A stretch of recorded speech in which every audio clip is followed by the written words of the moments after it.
Welcome to Wine Soundtrack USA. Listen to the passion with which producers narrate their winery and their world. In 30 answers, discover their stories, personalities, and passions. Hello, friends and listeners of Wine Soundtrack. This is Allison Levine, and today I am sitting in the beautiful Applegate Valley, in the Rogue Valley, in Southern Oregon at Troon Vineyard. I have known Craig Camp for a while, since back when he was in California, but he's been up here in Oregon for a while, working at Troon Vineyard as the general manager, which is organically certified, biodynamically certified, regeneratively certified. I mean, they have got all the right certifications, and I'm so excited to have Craig here today. So Craig, welcome to Wine Soundtrack. And aside from what I've said, give us a little overview about Troon. Well, Allison, it's great to be here with you today. We've known each other for a long time, yes, and tasted a lot of wine together over the years, and various bloggers conferences and things like that. So it's great to have you here at Troon. Thank you. And in the springtime, it's a wonderful time to be in the Applegate. So I'm over 35 years in the fine wine business. I started off as an importer distributor, so I got in Chicago. So I got the hardball version of wine sales. As a learning process, which was, I think, a really good place to start. And then we built up a very successful company called Direct Import Wine Company, and we sold that. My partner sold out first, and then I stayed for a few years, and then I had enough of the big wine company business that purchased us at the time, and went to Italy and immersed myself in cellars in Barbaresco and Barolo for 3 years, and then spent time in the Willamette Valley and then doing Pinot Noir. So I went from Nebbiolo and Barbera to Pinot Noir, and then down to Napa Valley, Cornerstone, where we met.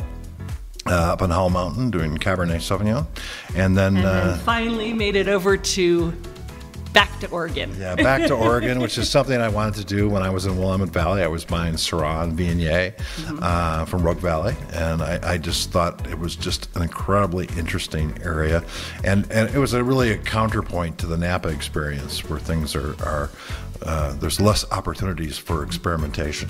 So tell us a little bit about Troon. So Troon, the name Troon comes from Dick Troon, which was the farmer that first planted grapes here in 1972.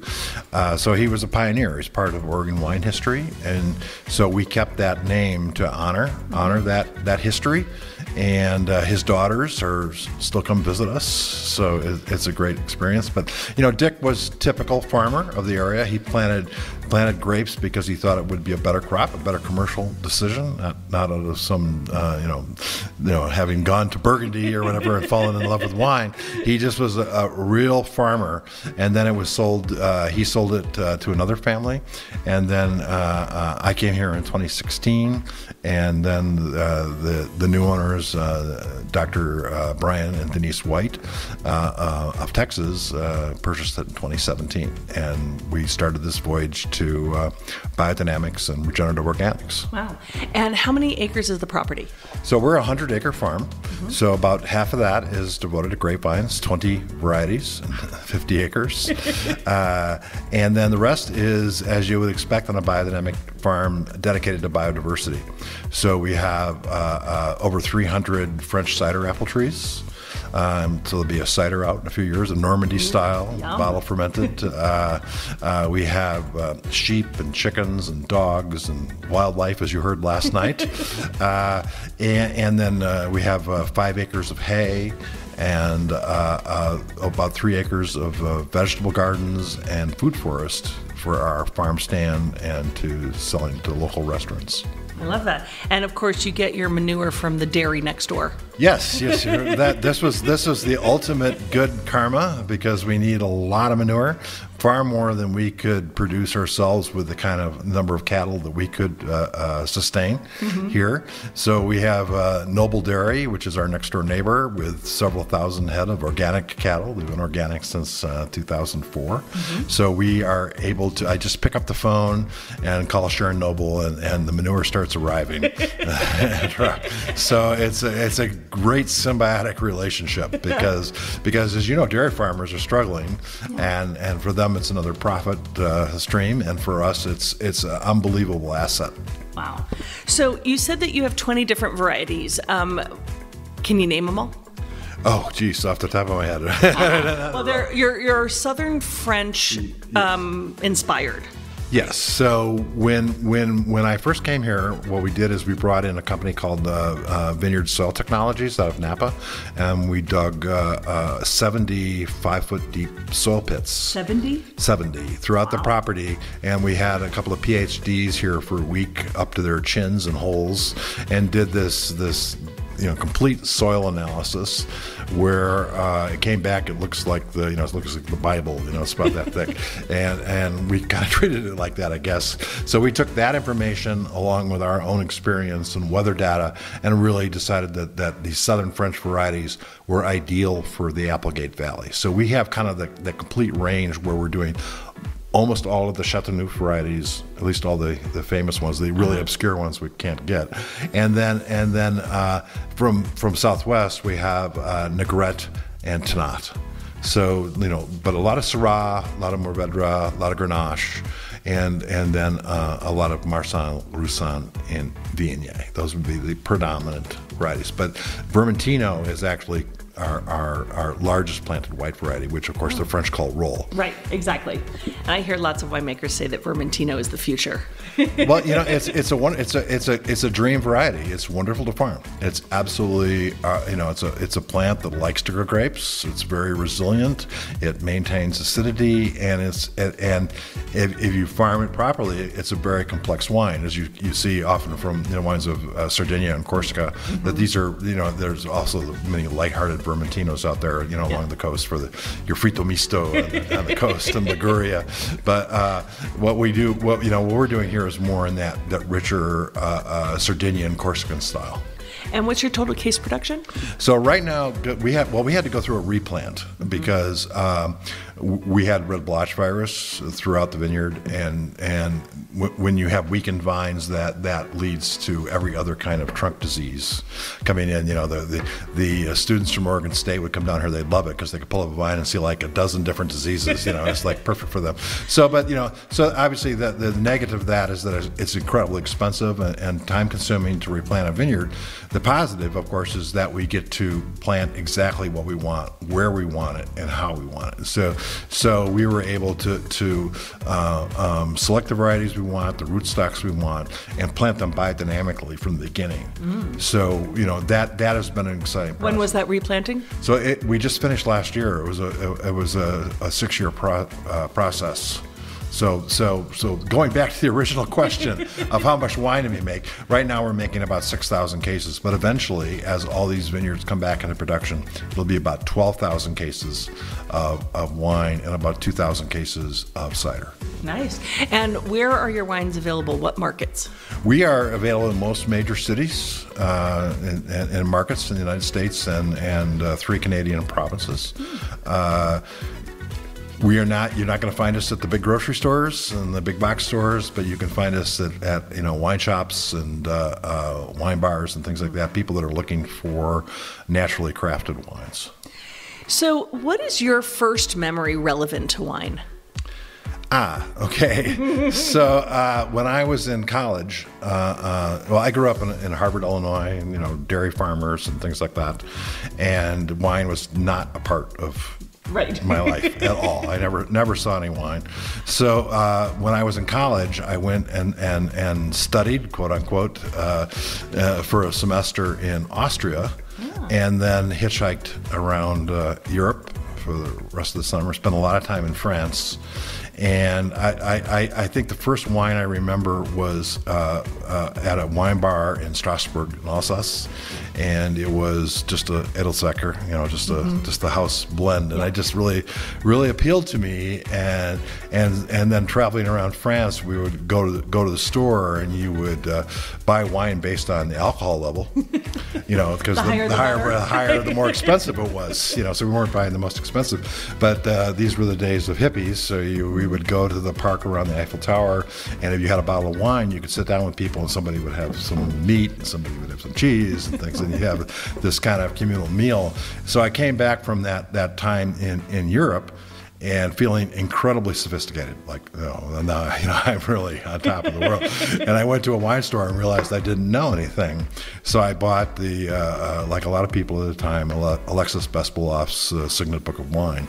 I read it, and then I was just down the rabbit hole after that. Wow. Yeah. So once you knew a little bit more about wine, is there one of those memorable wines that was one of those aha moments? I'm sure you've had a few over the years, but is there one that stands out? Yeah, I think there is. It's going back when I was first getting into wine. A good friend of mine, Don Clemens, was in the wine business, and he was representing the company that imported Chapoutier. And he was having a cookout and he had a bottle of Chapoutier Tavel Rosé.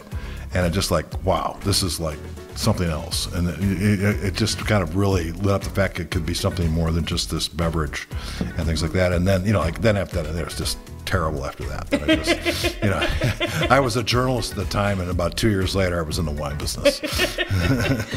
I mean, I don't know if, at least as a in the wine business, you got to drink more good wine. Right.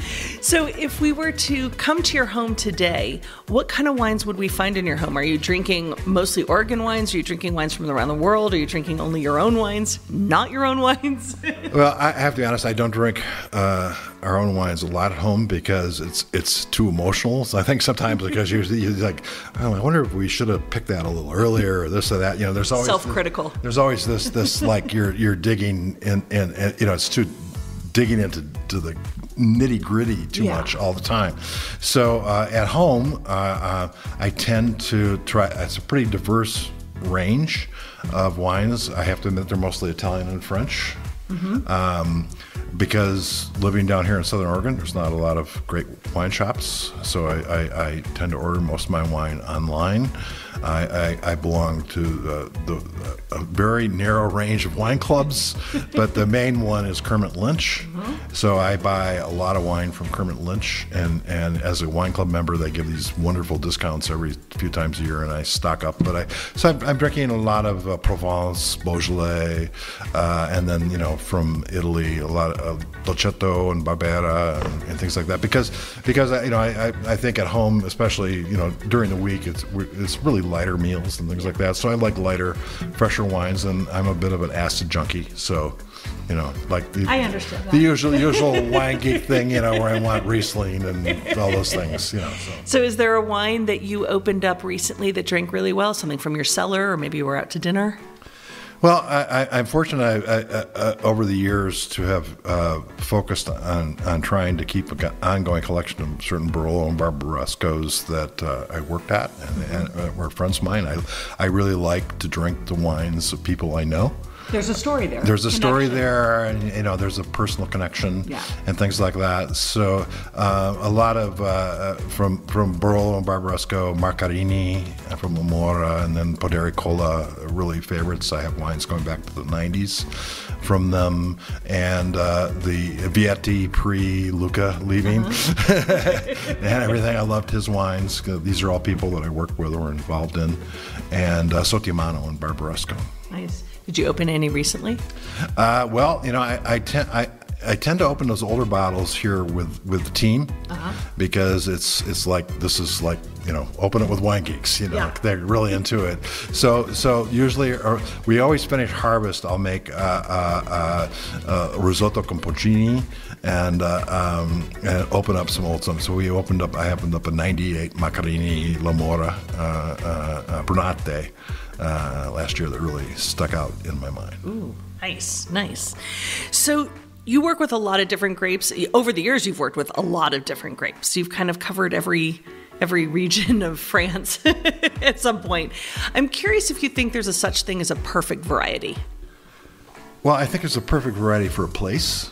I don't think there's a perfect variety as an individual grape variety. Mm-hmm. Obviously Pinot Noir and Chardonnay do pretty well in Burgundy and Willamette Valley. I'm a big fan of Willamette Valley Pinot Noir. Mm-hmm. I belong. Those are two of the other clubs I belong to are Brickhouse and Christum. I'm really big fans of their wines, and Tony Soder, old friend of mine.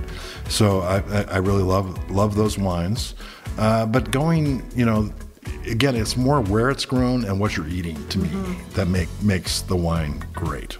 So, if you're having a pizza, or like we talked about earlier, a carbonic maceration wine could be the best wine in the world for it. But well, I'm going to jump ahead then, since you're on that topic. How do you approach pairing wine and food? You said like during the week you eat lighter, so you like a lot lighter wine. Is that the rule you follow? Are there rules you'll follow? Are there guidelines, or is it the red wine and meat and white wine and fish? Like how do you approach it, and how would you suggest other people do that? I'm not very rigid, I have to admit. I find very few times if it's like really, really good food and really, really good wine where it's a miserable experience, honestly. But I think, you want, to me, I want complementary matches, not, I'm not a big fan of high alcohol, big bombastic wines, because I think you lose the nuance of the wine itself, but also it overwhelms the food you're having it with. Right. Now, I get it. If you're going to a big steakhouse and having a giant 64-ounce thing, you probably want a bigger wine. But even then, I would lean towards something with acidity, because I want that acidity to cut the fat and so forth. So I think, what I look for in wine is balance. And that's what I look for in food. So I like them to balance together. But wine should ultimately be refreshing. Yes. And part of the meal. So you started out as a journalist. What did you write about? Well, I was on the news side of things. I was a photojournalist, and primarily. But then they also, my first job out of college was at the Kankakee Daily Journal, and they also said, "Oh, you do the food section too." So okay. So you've been a critic, yes. A reviewer of some part, and you said when you drink your own wine, you get a little critical and questioning, should we have done this? So I'm curious, when it comes to critiques and things like that, what's your opinion on wine critics and scores? Well, I think the most important thing with scores is that the critic is consistent. Mm-hmm. It was like back in the days of Robert Parker. When he was doing the reviewing, that was a big deal. When he gave a wine a high score, I knew exactly what that meant. Often it meant I didn't like that wine, but I knew exactly what he meant, mm-hmm. which means that he was a good critic. Because he was consistent. He was consistent, so he communicated that effectively, and the same to the people that actually liked those wines. That was effective. So I think you have to look at each critic separately, because obviously we're humans. We're imperfect. We're not machines. Imperfect. We're imperfect tasting devices. Mm-hmm. That our palates change daily depending on mood and humidity and the wine you just had before and what you're eating it with. So I think that the consistency is the most essential aspect of a good critic. Mm-hmm. But I actually think, there's the critics and then there's the wine writers. And as you know, from my experience, I always lean towards the wine writers, because I think the story, is as important as any score could be, because if the story and the reason and the way it's farmed is in alignment with what you believe, you're also going to probably enjoy that wine more. Right. There's a context to it all. Yeah, there's a context, especially in a smaller farm like ours. Mm-hmm. It's a real statement what we're doing. Everything is intentional. We're not just kind of the wines change every year based on what Mother Nature decides they're going to be. Like in this replant, we may say, okay, we planted this block with Grenache and we think this is going to be red. Well, it could very well decide that it's going to be rosé, and we have to be open to that. So it's being, so I think that's the story. I think there's certainly a place for critics, and it's important because there's just so much wine out there. Yeah. But I always go back. We can go back to Robert Parker, because he was so famous so years ago. If you read his notes, they're often they're different from the score. If you actually read the note, you say, oh well, this one I would like. Yeah. It may have been an 87-point wine, but that's what I want. So I think it's the ability to communicate that's important. Mm-hmm. So if you can communicate effectively with points, I think that's reasonable. But as long as you're consistent. So your 97-point wine actually tastes like that, a certain style all the time. Right. Absolutely.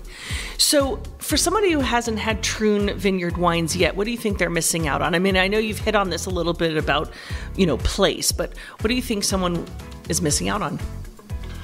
Well, it's a unique place. We are, and that's why I wanted to come here. And what attracted me is we're in this transitional zone between, we are cooler and wetter than Northern California, but drier and warmer than Willamette Valley.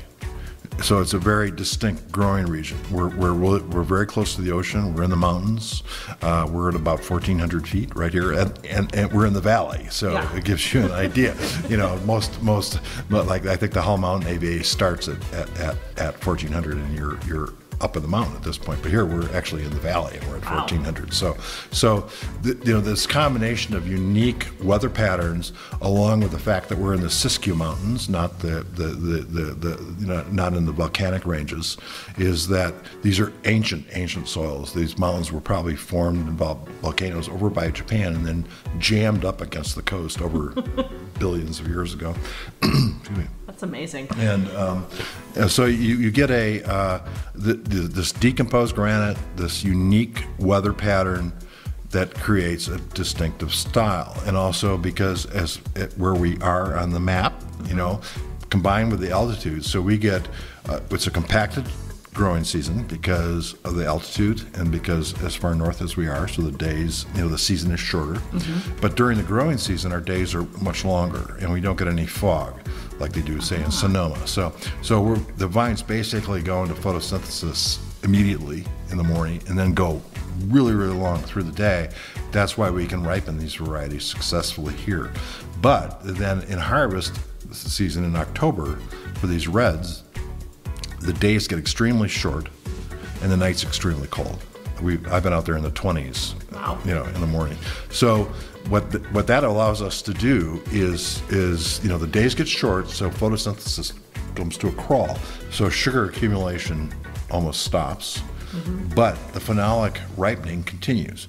So we can let the grape hang on the vine, let those tannins and everything round out, ripen up, without alcohol going up too high, or without losing acidity. Mm-hmm. So the Applegate style is wines with moderate alcohol and higher acidity. Huh. So if Space Aliens were to land on your property today, which of your wines would you want to say welcome to Troon? Which one is out of this world? Is that the question? Yeah, I don't know. I don't know. Yeah. It's interesting. I would say Syrah because I think that the Syrah is like the ideal variety for this area because it buds a little later, which is good for frost, and ripens early, which is also good for frost. And then they say that Syrah is an optimist and Grenache is a pessimist. So the Syrah is always going, everything's going to be great. I'll keep growing. So it's but here we get I think connections with French wine are always a bit tenuous, but I'll connected to Northern Rhone, like a Côte Rôtie style, where you get a Syrah with higher acidity, lower alcohols, like 13.5 for us is probably maximum velocity, and you get this. So when you have that moderate alcohol and the higher acidity, you get the characteristics of true Syrah. So you get the white pepper, the black pepper, the leather, the umami type aromatics, instead of when you get the higher alcohol in these 15.5 Syrahs, you get this kind of jammy, sweet, which that a lot of people love that, but that's not what we want to make, and that's why we're making Syrah here. So I would say our Syrah is out of this world. Yeah, I like that. So, you as a wine drinker, red, white, or rosé, or orange? Well, that's the again. It's always what you're doing. I think orange is like the ultimate aperitif to me. I would use it like I do with people with Pinot Sherry. I would use it in the same situation, tapas and things like that. But I think like most wine people, I'm on the red wine side of things. But I would sorely hate a world without white and rosé. Still or sparkling? Probably still. I mean, I love sparkling wine. We all love champagne, and everything. But I mean, just as far as when I consume wine, I do it with a meal. And that's my major connection. So I think of a red still wine. So, we're on a property here that is very in tune with nature. It has, to look out in the vineyard and see the flowers that are growing, to see the, everything out there, to hear the animals. You clearly are one with nature and with all your certifications. So I'm curious, in all your experience and working different places, we know every vintage tells a different story. You make wines that express these years, but do you see more commonality from year to year? Do you see big variation? What does a vintage here in the Rogue Valley tell you? And maybe because of your experience in other places in comparison to other places you've worked.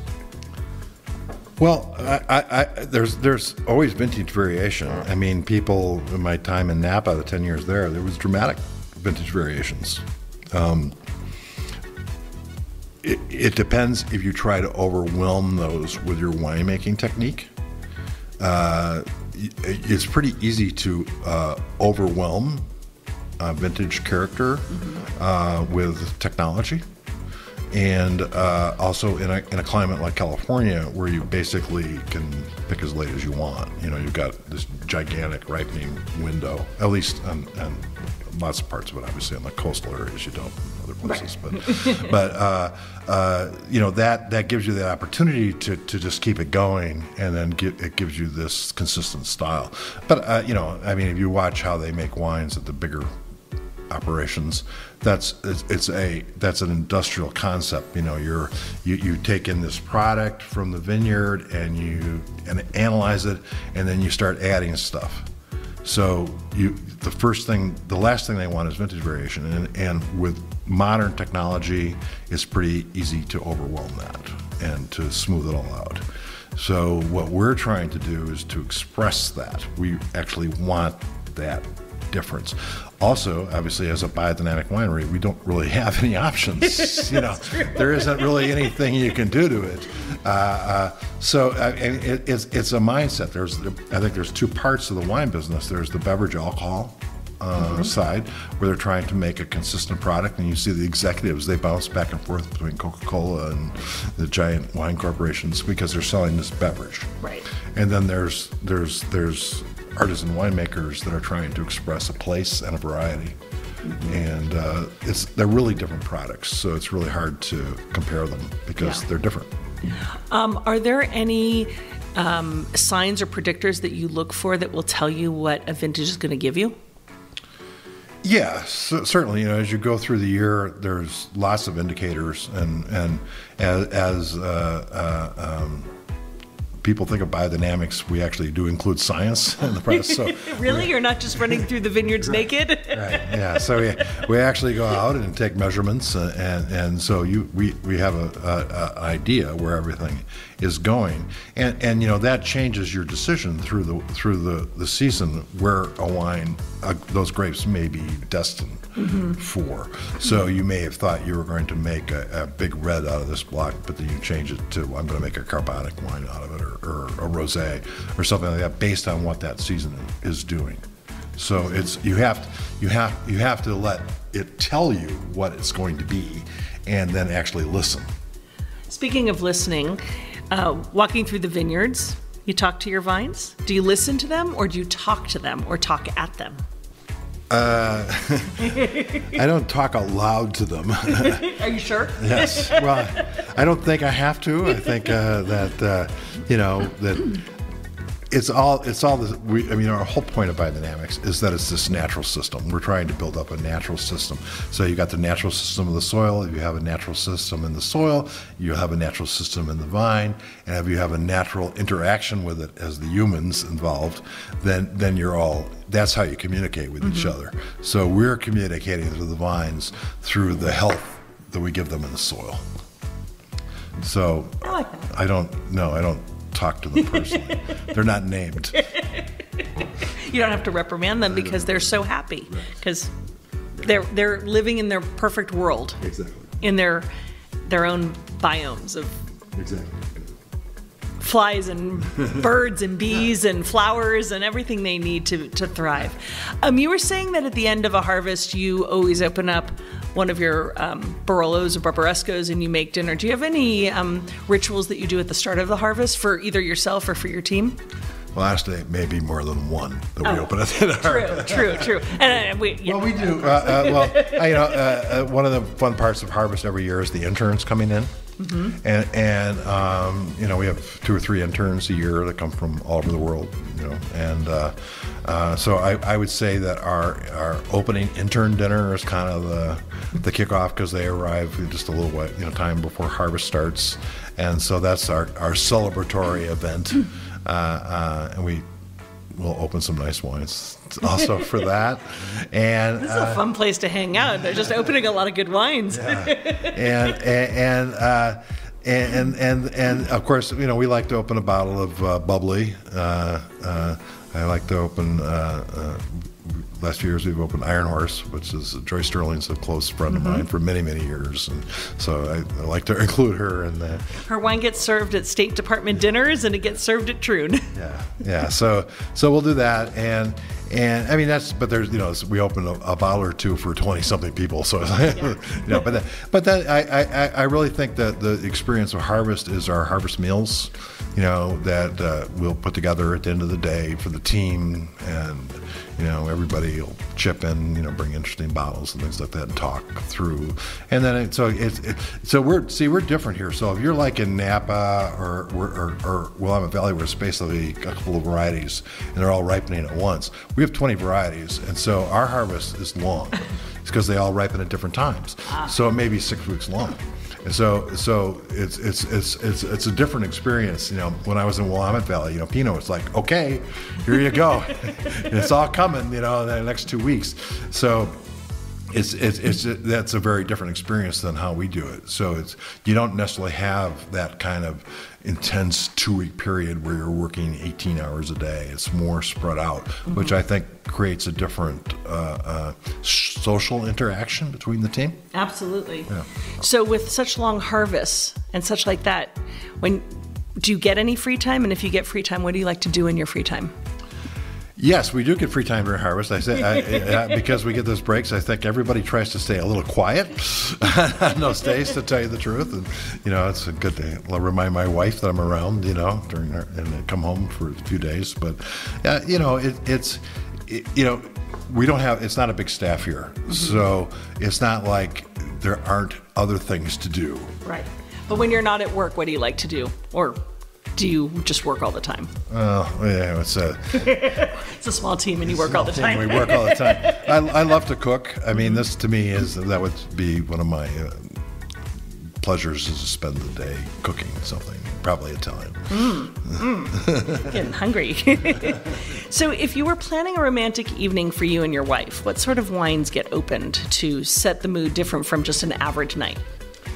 Oh, a really good bottle of champagne. She loves bubbles. So, in the end, it's always champagne. Yes, right. So going back to that other question you had, it still comes. You can't avoid the champagne. That's right. You may want still over sparkling, but you cannot eliminate the sparkling. That's correct. So that's it.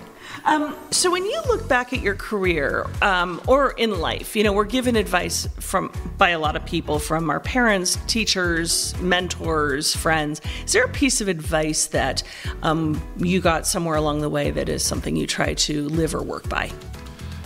I think it's not a single piece of advice, but a philosophy. I think so.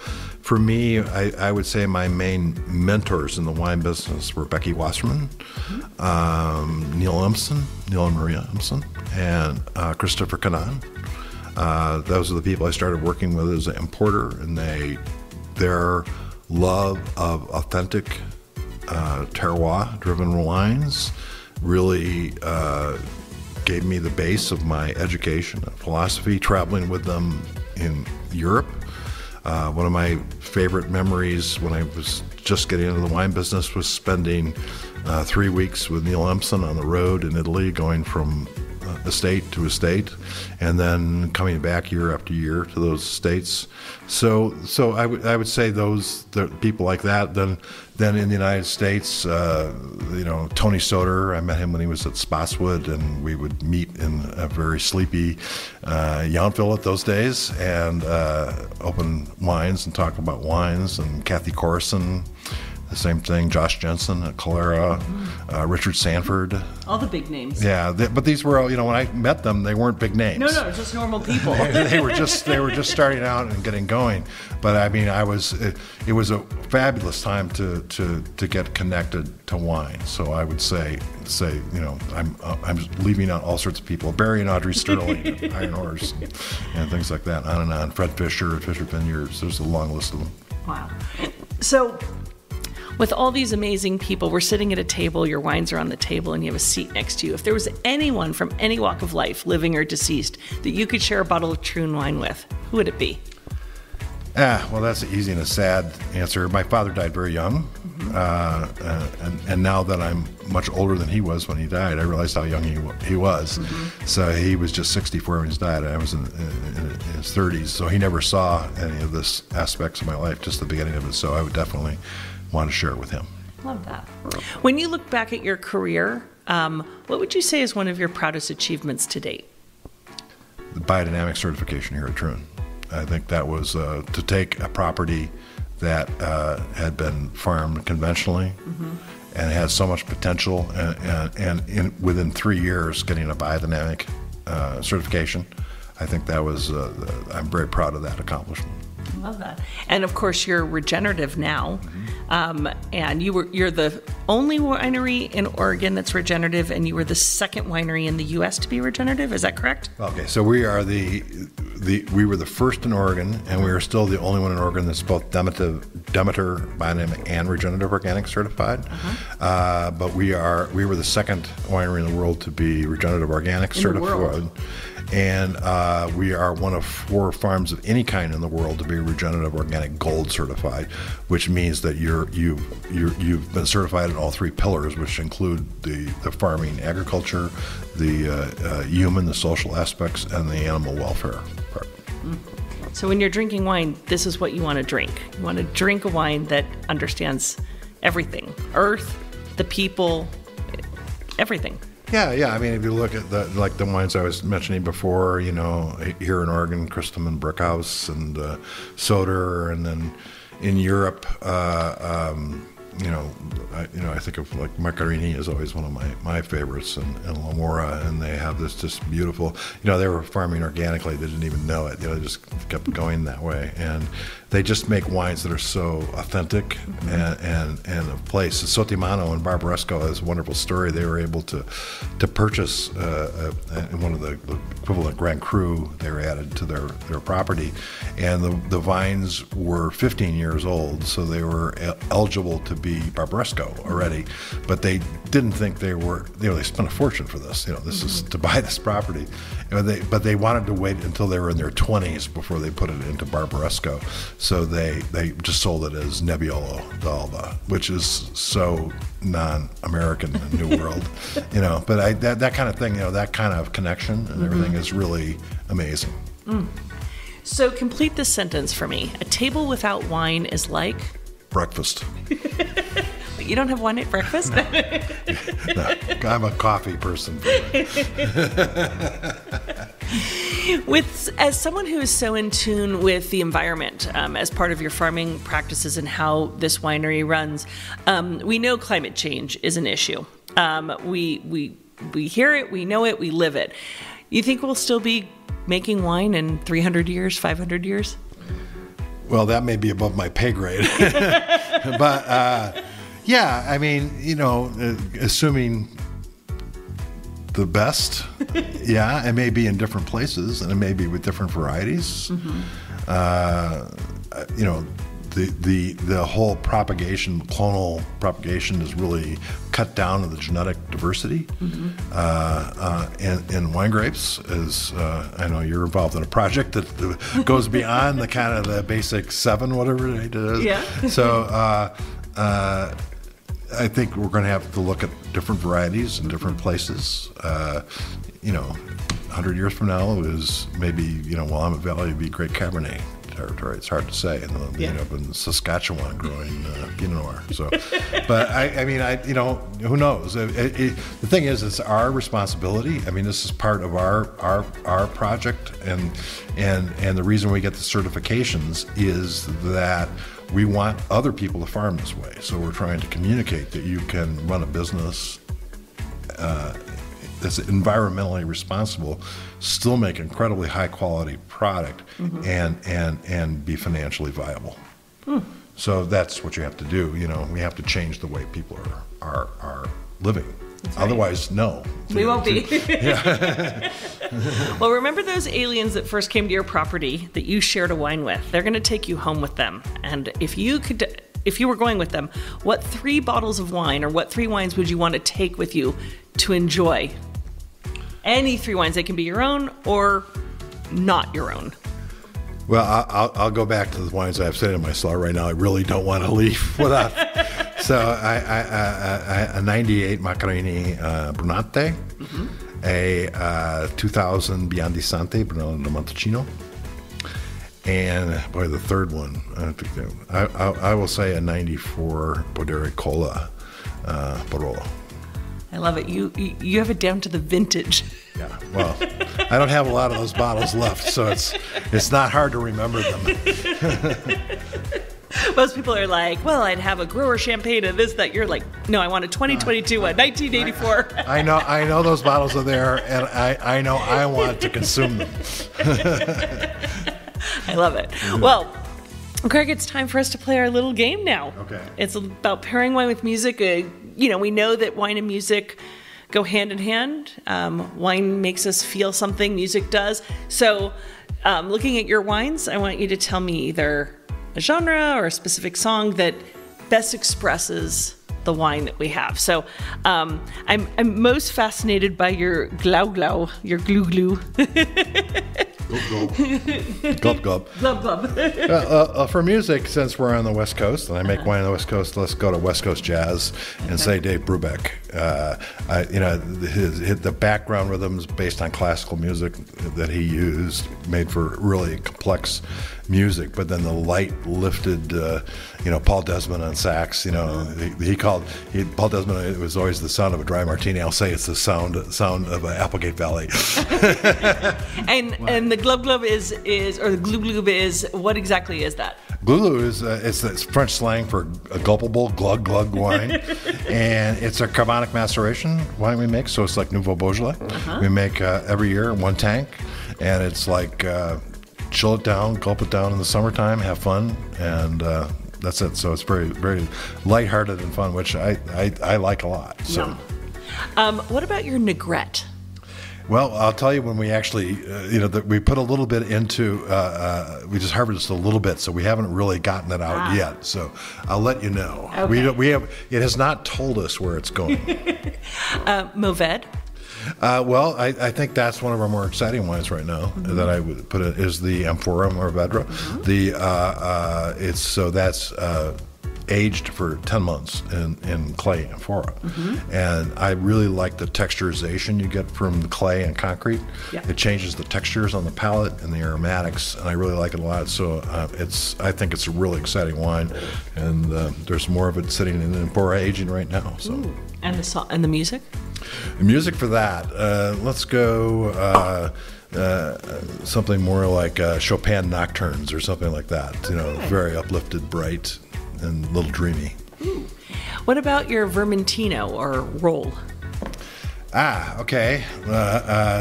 Let's make that a little more.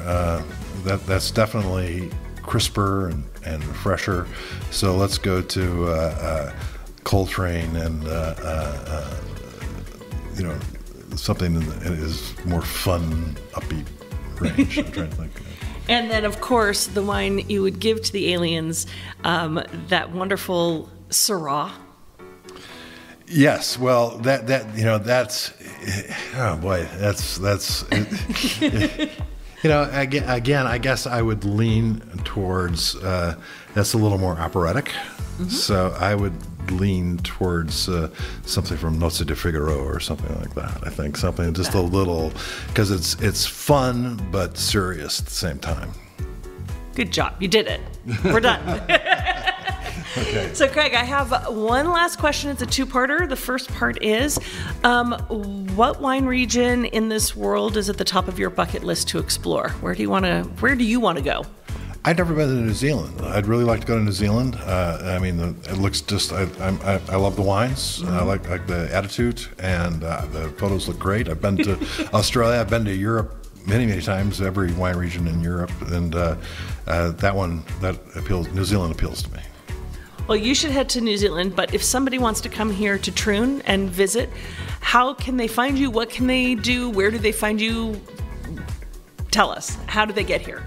Well, the easiest way to find us, of course, is our website, troonvineyard.com, where we break down. We have our tasting room here in the Applegate Valley at the winery, where we're open every day. But we also have a tasting room in McMinnville, in the heart of Pinot Country up there, because we are very we're very remote down here in Southern Oregon in the mountains. So we're 6 hours from San Francisco and 5 hours from Portland, and so we wanted to reach out a little more to people in the area. So we have our own biodynamic wine bar in McMinnville serving our wines. I love that. Well, if you want to come to the Applegate Valley, you can fly into Medford. That's the closest airport. How far is that? Medford International, they fly to Canada. It is just 45 minutes from the winery. Yeah, and we're just outside the town of Grants Pass. Great outdoor area, so if you like river rafting and fly fishing and hiking, this is the area to come to, and definitely make Troon a stop on the way. Craig, thank you so much for joining us today on Wine Soundtrack. Thank you so much. It's been my pleasure. It's been fun, Alice. I'm so happy to have you here. I'm so excited. Let's go explore and go see the animals. Okay. Thanks for listening to a new episode of Wine Soundtrack USA. For details and updates, visit our website, winesoundtrack.com.